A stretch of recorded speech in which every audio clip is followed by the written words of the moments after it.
Olá! Menos de um mês. Esse é o tempo de duração de uma Olimpíada. Mas os números que envolvem a realização do maior evento esportivo do mundo são impressionantes. A do Rio é a 36ª Olimpíada da Era Moderna. Seu custo ficou em torno de 40 bilhões de reais, bem mais cara do que a proposta de outubro de 2009, de 28 bilhões, quando o Brasil foi escolhido o país sede. Serão cerca de 200 nações de todos os continentes e uma estimativa de 10.500 atletas participando de 42 modalidades. O legado das Olimpíadas é o tema do Bom para Todos, que começa agora. A Olimpíada deveria vir junto com o trabalho do Comitê Olímpico, desenvolvendo esporte no país inteiro. Eu gostaria de saber quem é que vai pagar essa Olimpíada, de onde vai sair o dinheiro. Tem criança que chega aqui e aprendeu 10 provas do atletismo em 2 meses. O terrorismo é um risco sempre associado aos Jogos Olímpicos, como a história comprova. O Brasil não tem histórico de atentados, mas montou um aparato de segurança com 85 mil homens e o apoio de agentes internacionais de mais de 100 países, na maior operação que o Brasil já recebeu. Os Jogos Olímpicos do Rio de Janeiro irão receber mais de 10 mil atletas e mais de 500 mil de turistas. O maior evento esportivo do mundo conta com a participação de mais de 200 países. Evento de tamanha grandeza, cuja história já foi marcada por vários atentados.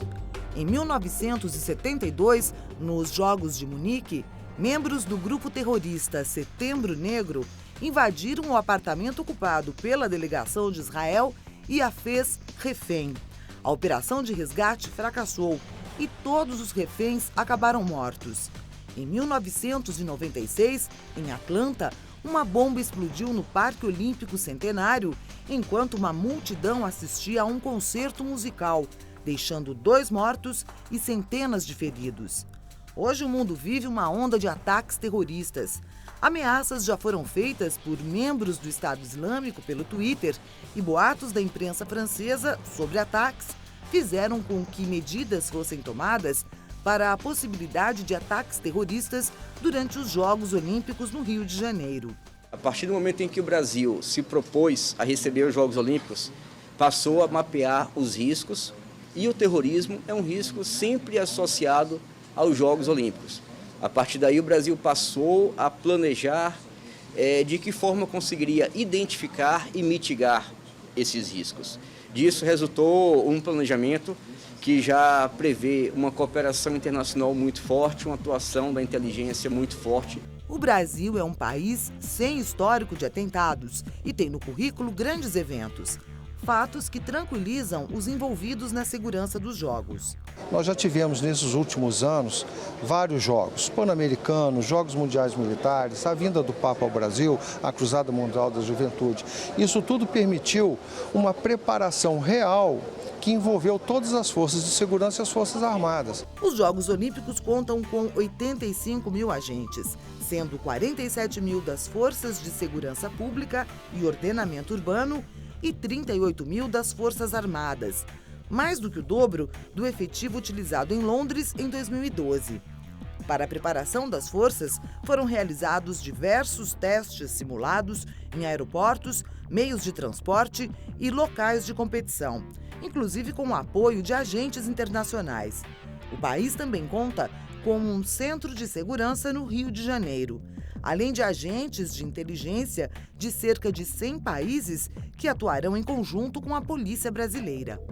O Centro de Inteligência, Antiterrorismo, que será integrado e composto por policiais de inteligência, mais policiais estrangeiros, que virão aqui ao Brasil, juntamente com policiais brasileiros, atuarem exclusivamente na prevenção e no enfrentamento ao terrorismo. Nosso convidado de hoje é o jornalista Roberto Salim, de longa e decisiva atuação na ESPN Brasil. Atualmente ele escreve no site UOL. Tudo bem, Salim? Tudo bom. Nós tivemos recentemente aí o primeiro caso de terrorismo no Brasil, entre muitas aspas, né? E eu queria saber se você acha que o Brasil tratou da forma correta, prendendo essas 10 pessoas que estavam sendo acusadas de tentar promover ataques durante as Olimpíadas. Bom, eu acho que não tratou da forma correta porque eles não tinham provas, né? Não tinha nada que deixasse evidente né, que fariam alguma coisa assim, nesse sentido de ataque terrorista. Precisa ter cuidado. Eu estava lá em Atlanta, né, quando houve aquele atentado, e a gente estava, por acaso, bem em frente à delegação, onde ficava a delegação do Brasil, e tinha uns mariners que faziam segurança ali, era na entrada de uma universidade. E eles ficaram amigos, né, da gente. Todo dia a gente estava ali. Sim. E um dos chefes do esquadrão antibombas e tal, ficou amigo do André Kfouri, assim, porque de manhã, à tarde, à noite a gente não saía dali. E ele contou que, além desse caso, houve várias outras tentativas, mais de 200 chamados ao esquadrão antibomba, entendeu? E ninguém Então, ficou sabendo. não, a gente ficou sabendo ali, Sim, mas pelo assim, convívio, né? É, Mas não foi divulgado. não. Não foi o secretário de Justiça, o ministro da Não. Justiça. E eu acho que esse caso agora é Vai por pra... aí. Porque é muito dinheiro, cara. É Com muito dinheiro. Os caras Pois é. eles precisam justificar, pô. E Você por entendeu? falar nisso, olha, quando a gente pensa nas nossas atuais dificuldades econômicas, é mais do que natural contestar a necessidade de recebermos um evento tão grandioso, mas também tão caro. Essa é a dúvida que vem das ruas. Por que a Olimpíada está saindo no Brasil? Será que com essa crise que está, será que seria um país bom para fazer a Olimpíada? Então, Pô, ó, vou falar para você, sinceramente. Eu acho que apesar de toda a roubalheira, de todo o desvio de dinheiro, de foi tudo superfaturado, obras que não seriam necessárias, né? sim, Como o velódromo. O velódromo é o maior absurdo. O holandês, que é o arquiteto do velódromo que foi feito para o Pan-Americano e que é o arquiteto deste velódromo novo, falou: só no Brasil, vocês são loucos, vão destruir um velódromo que está pronto para fazer outro. Aí um dos arquitetos da organização sim. me falou assim: mas veja bem, o outro velódromo não estava pronto, ele precisaria de umas reformas. Mas, pô, essa reforma ficariam 14 milhões a mais. Aí eu falei: pois é, mas o holandês disse que o novo vai custar 147. Aí eu falei: tipo assim, é pouco, não é nada, né? Não é nada. Então eu acho assim, como festa esportiva, o brasileiro merece. Vai ser, olha, eu tenho certeza, vai ser sem atentado, sem bomba, sem nada. Pode me cobrar no fim, vai falar: mãe de Iná? Não. Mas é que, com certeza, vai ser a maior festa de todos os tempos no mundo. Por quê? Porque, pô, o brasileiro adora futebol, adora basquete, adora vôlei, adora esporte. Nós estamos, estamos num lugar abençoado. Então, o que acontece? Vai ser uma grande festa. O Brasil merece ter uma Olimpíada. Agora, a Olimpíada deveria vir junto com o trabalho do Comitê Olímpico, desenvolvendo esporte no país inteiro, fazendo com que os técnicos trabalhassem com as crianças, fazendo uma geração, assim, com uma mentalidade esportiva que levasse, né, o país a ter mais saúde, mais, né? Agora, não foi isso que foi feito. A festa, embora ela vá acontecer em grande estilo, ela foi feita para os empresários, para os negociantes. É um grande negócio. O Marcelo Freixo fala no Rio de Janeiro, várias matérias que a gente fez com ele. É um grande negócio, isso daqui é um grande negócio. E não é para o povo brasileiro, não é para o atleta brasileiro, não é para o esportista brasileiro. É para quem está ganhando com essa grana, para as empreiteiras, para o pessoal todo. Então, pô, poderia ser feita no Brasil a Olimpíada? Sim. Deveria ser feita? Deveria. Merece? Pô, Com outra merece. filosofia. Mas sem roubar, pô, sem desviar o dinheiro. Pois é. Os organizadores das Olimpíadas dizem que a maior parte do dinheiro investido na sua realização vem da iniciativa privada, com o dinheiro público entrando em menor proporção. Essa é a dúvida de uma telespectadora. Eu gostaria de saber quem é que vai pagar essa Olimpíada, de onde vai sair o dinheiro. Já está saindo, né? Faz tempo. Mas o problema não é esse. Eu fiz uma matéria lá na ESPN há um tempo com o pessoal do TCU. E eles falando, eu vou dar um exemplo assim para não parecer conversa de doido.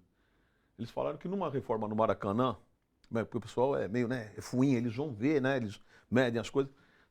Eles viram que tinha um negócio de vidro, compra de vidro para fechar uns lugares. Aí falaram: pô, isso aqui dava para fechar quase a praia de Copacabana inteirinha, né? Então eles foram ver, mediram. Quer dizer, eles conseguiram, é verdade, eles conseguiram fazer com que o dinheiro fosse, né, recuperado e estava tudo errado.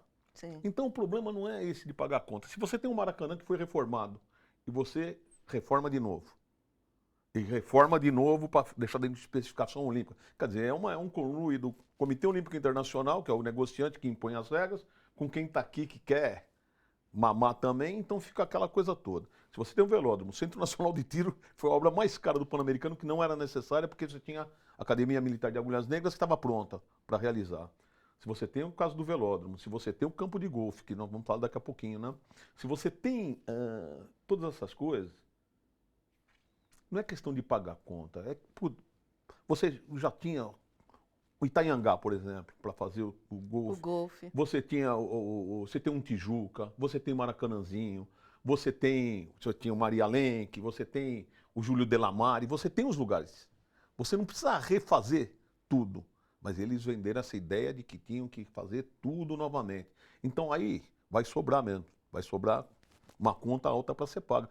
Mesmo porque não há legado nenhum. Mesmo com o dinheiro da iniciativa privada, tem uma grande parte que é dos impostos da população brasileira, não é?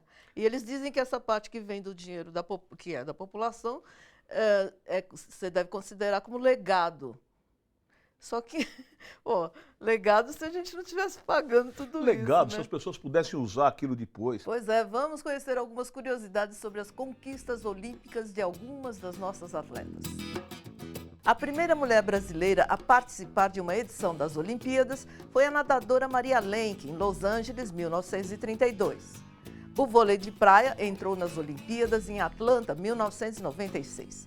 Veio daí nossa primeira medalha de ouro, com a vitória da dupla Jaqueline Silva e Sandra Pires. A primeira medalha de ouro feminina em prova individual foi conquistada em Pequim, em 2008, com Maureen Maggi no salto em distância. A dona da quinta medalha de ouro entre as brasileiras é a judoca Sara Menezes, vencedora nas competições de Londres 2012. Salim, você acha que o Brasil consegue capitalizar essas conquistas? Você consegue transformar uma medalha de ouro na possibilidade de surgimento de novos atletas? É complicado. Por exemplo, o Brasil tem uma tradição que responderia isso aí que você está falando. Em 1948 teve um saltador de triplo chamado Geraldo de Oliveira. Foi o primeiro grande saltador. Aí vem Ademar Ferreira da Silva ganhando medalha de ouro em 52 e 56. Sim. Aí depois você tem o Nelson Prudêncio ganhando medalha, né? Sim. Mais 2 medalhas. Aí depois você tem o João João do do Pulo. Pulo. Aí depois você tem o Jadel, que tem uma das 10 melhores marcas do mundo até hoje. Sabe quantos saltadores de triplo o Brasil vai ter nessa Olimpíada? Quantos? Nenhum. Ah, Então não capitaliza nada. Por quê? Porque você não tem concretaram. A pista do Célio de Barros, que é do lado do Maracanã. Maracanã estava pronto para uma Olimpíada. Maracanã, Maracanãzinho, Júlio Delamare, que é o complexo do lado. aquático e tal. E você tem uma pista de atletismo, onde Ademar competiu, onde Joaquim Cruz bateu o recorde mundial juvenil. Você entendeu? Essa pista tem uma arquibancada, tinha fibra ótica, tinha a chegada toda dentro das especificações da Federação Internacional. Durante a Copa do Mundo, para fazer estacionamento para a FIFA, eles concretaram essa pista, pô. Eles concretaram, está concretado. Sabe o que eles fazem hoje lá? Rave. Sabe para quem vai esse dinheiro da rave? Eu também não sei. No próximo bloco, um importante legado da Olimpíada no Brasil, a Arena Caixa em São Bernardo do Campo. Isso já foi construído com o pensamento de um pós-Olimpíada.